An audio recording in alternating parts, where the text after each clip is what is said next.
So the question becomes, why do you not stop stealing? Because I had a gambling problem. All right. Is there anything else? That's it. All right. The court is going to find you guilty. The court will deny your application. The court will sentence you to 14 months in the state jail facility.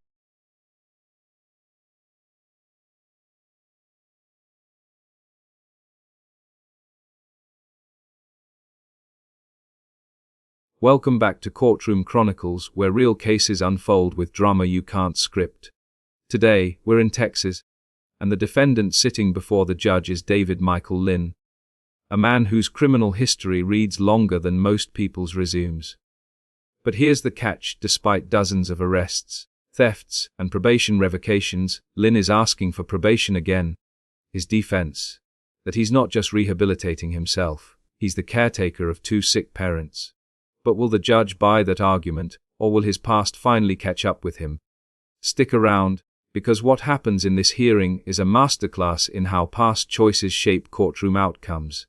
Let's dive in. 072, State of Texas versus David Michael Lynn. Can I have parties announced for the record for the state? Andrew Harris Edelman. Defense? James Seeloff. And are you Mr. Lynn? Yes, ma'am.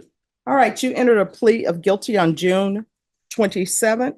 And according to the plea bargain agreement, punishment is to be assessed at a cap of 14 months in the Right here, the judge is clarifying the plea deal, originally worded as 14 years, then corrected to 14 months in state jail. That's a massive difference.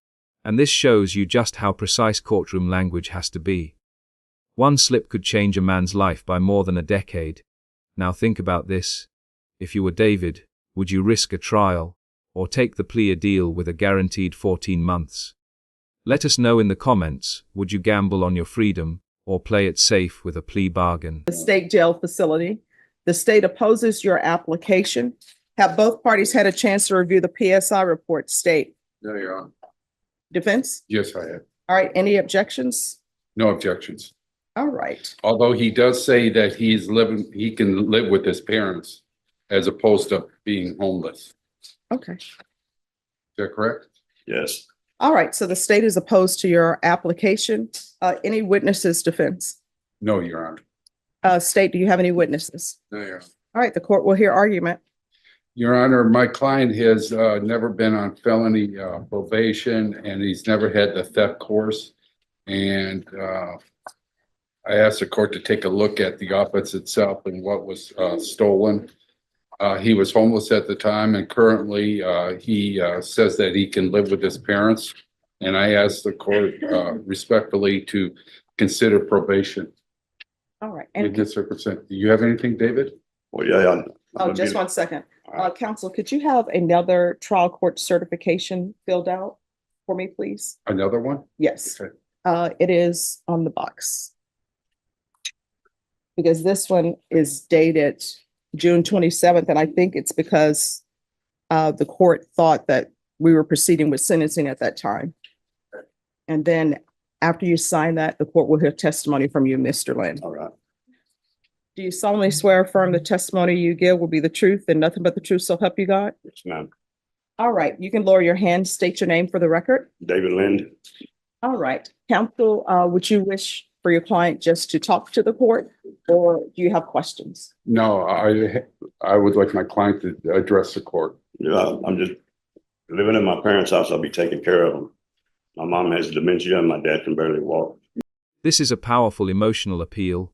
David is leaning hard into family responsibility, claiming to be the caretaker of parents struggling with dementia and mobility issues is designed to tug at the judge's heart. But here's the legal kickoff.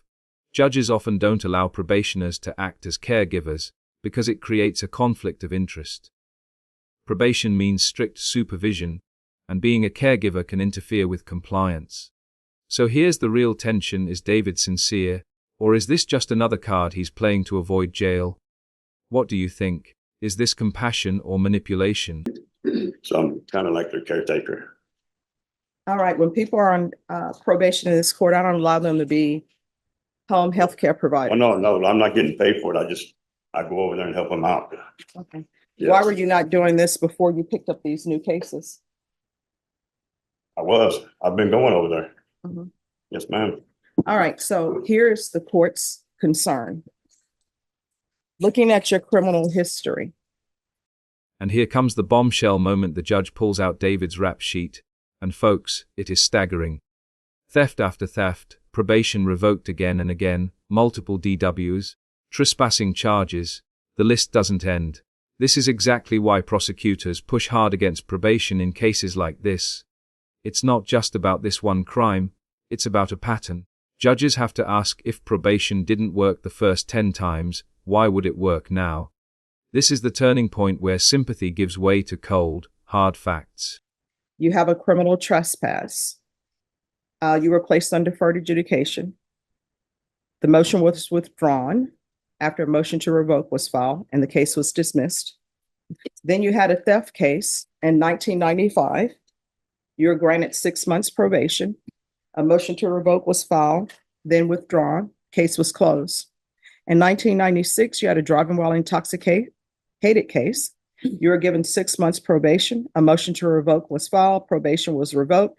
You were sentenced to 30 days in the Bexar County Jail. Then in 1997, you had assault, bodily injury, married. You were given deferred adjudication. A motion to adjudicate guilt was filed. You were revoked, sentenced to 6 months. In 1997, you had a driving while license suspended. Your probation was revoked. You were sentenced to 52 days in the Bexar County Jail. And then also in 1997, you had another driving while license suspended, 6 months in the Bexar County Jail. November 1997, driving while license suspended, 6 months in the Bexar County Jail. July 1999, driving while license invalid, enhanced. You were given probation for a year. Motion to revoke was filed. You were sentenced to 6 months in the Bexar County Jail. 2003, you had a theft, $5,500. You were sentenced to 90 days in the Bexar County Jail. 2006, you had a driving while license invalid. You were sentenced to 30 days in the Bexar County Jail. 2006, you had a theft, $50 to $500. You were sentenced to 45 days in the Bexar County Jail. 2006, you had a driving while license invalid, enhanced. You were sentenced to 30 days in the Bexar County Jail. 2007, you have a driving while license invalid. You were sentenced to 30 days in the Bexar County Jail. 2007, you had a criminal trespass to habitation or shelter. You were sentenced to 75 days in the Bexar County Jail. 2023, you had a criminal trespass to private property. You were sentenced to 26 days in the Bexar County Jail. 2007, you had a theft under $1,500 enhanced. You were sentenced to 6 months in the state jail facility. 2008, you had a theft under $1,500 enhanced.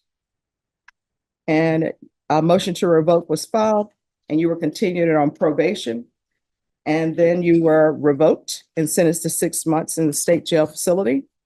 2010, you had a theft, $1,500 enhanced.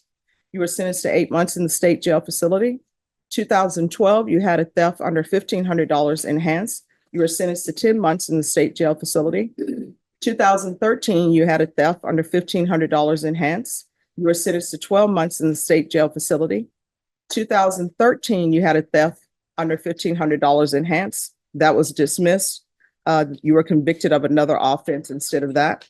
2014, you had a theft under $1,500 enhanced. You were sentenced to 4 months in the state jail facility and given a judgment satisfied under 1244. 2015, you had a theft under $1,500 enhanced. You were sentenced to 12 months in the state jail facility. August 2015, you had a theft under $1,500 enhanced. That was dismissed. You were convicted of another offense. 2023, you had a theft under $2,500 enhanced. You were convicted of another offense. And then now we have your current offense. Then out of county in Guadalupe County, you have a theft of property. You were sentenced to 60 days. You had a driving while license invalid. You were sentenced to 127 days in New Braunfels.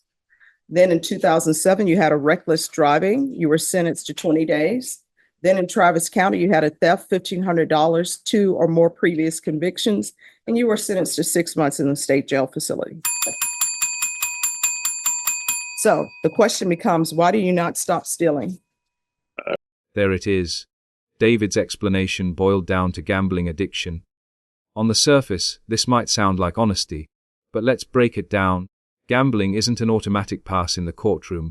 Judges want to see accountability, rehab programs, therapy, documented efforts to change. Just saying, "I gamble," without evidence of treatment is like waving a red flag.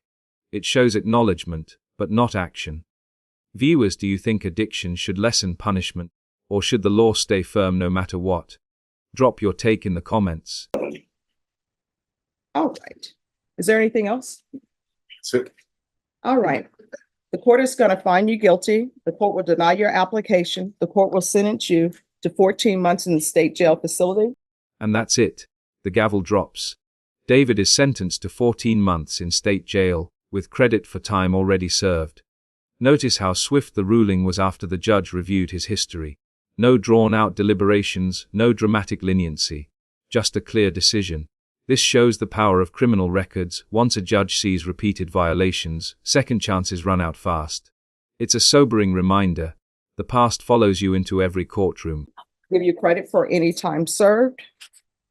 Thank you, Your Honor. Thank you. Did you review the document Ma'am, entitled hang on. Trial Court Certification of Defendant's Ma'am, Rights to we're- Appeal with your attorney? Did you understand it? When me and him were not, Because this is a plea bargain agreement, because I followed your plea bargain agreement, and because you waive your right to appeal, you do not I have the told court's my attorney I permission to wanted to appeal. fire him. Because this is a felony conviction, you're not allowed to own or possess any weapons or ammunition. If you have a question over what a weapon or ammunition is, you'll need to speak to an attorney. Good luck to you. Ma'am, So, to wrap this up, David Lynn entered hoping for probation, armed with a plea deal and a story about caring for his sick parents. But the mountain of thefts, DWIs, and probation revocations left the judge with no choice but to hand down 14 months in jail. This case highlights the thin line between second chances and repeated failures. At the end of the day, courts weigh your history more than your promises. Now, we want to hear from you. Was this sentence fair? Or should David have been given one more shot at probation? If you found this breakdown as gripping as we did, hit that like button, share your thoughts in the comments, and don't forget to subscribe for more jaw-dropping courtroom breakdowns.